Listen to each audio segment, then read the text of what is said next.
So let's welcome in Pete Prisco there and Rick Spielman at Colts training camp, brought to us by Liquid IV Performance Multiplier. Why Jonathan Taylor will be a performance multiplier this year. Pete, you've been able to talk to a lot of players out there. Give us the answer to this when it comes to Jonathan Taylor. Well, I talked to him, and he's excited about this year. I mean, the guy's a special player. He's between him and Derrick Henry, they're 1 and 2 in this league, whatever way you want to rank them, but they're the two best running backs in the National Football League, and he had an incredible year last year. Rushed for over 1,800 yards, 20 touchdowns, and there's no reason to think he's going to slow down. He's only 23 years old. The problem with his numbers might be that Matt Ryan is here this year, so they might be able to throw the ball a little bit better than they did a year ago. In fact, they will throw the ball a little bit better, and they also are hinting that they might want to cut down on his carries. He said he'd go for 400 carries. He'd be open to that, but they'll cut those carries down. Yeah, but this offense is going to go through Jonathan Taylor, and this is how they're going to have success this year. And I think the one stat that I looked up is that when he rushed for under 100 yards last year, they only won one game. So they know in order to win games, he's going to have the ball in his hands. And they're 12-1 when he goes over 100 yards in his career. All right, so let's talk about a little prop here when it does come to Jonathan Taylor. Look, he is the favorite to yet again lead the league in rushing yards at plus 400. Behind him is Derrick Henry. Rick, I want to start with you because you're not so sure he's going to do it again. No, I'm going to go with Derrick Henry as a leading rusher, and the reason I say that is not taking away what Jonathan Taylor does as a runner, what he does with his offense, but now with Matt Ryan at the quarterback position, Matt's going to be able to throw the ball a lot better than probably they were last year with Carson Wentz here.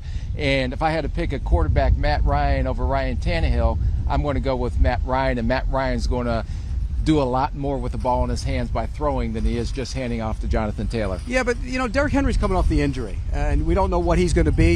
You hope to think he's going to be back to 100%, but you never know with a running back.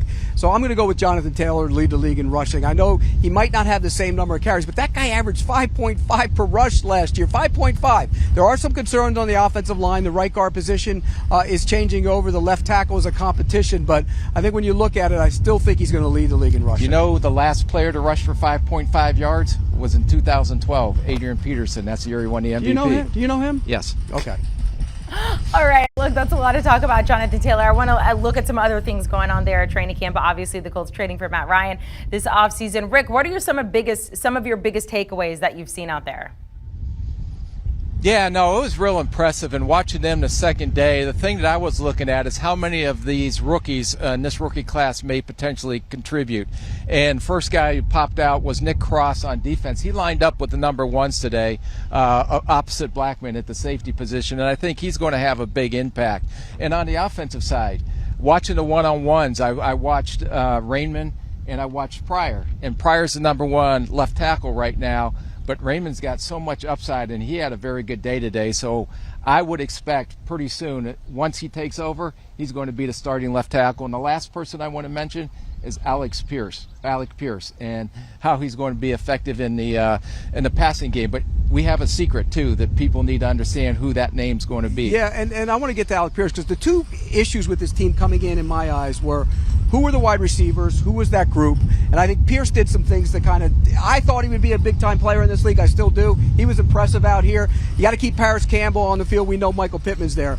But Drew Ogletree, a 6th-round pick out of Youngstown State, tight end, keep an eye on him. He's been impressive here, and everybody raved about him. Everybody I talked to raved about him as a guy who could be a contributor right away in this offense, and we know how much the Colts love their tight ends.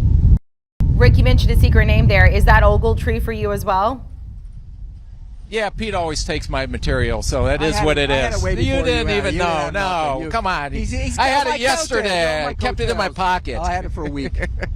All right, let's look at week 1 there. We get Colts at Texans. The Colts are favored by 8 on the road. The total is 44. Pete Prisco, stop stealing material, but I will start with you here. What is your pick for week 1?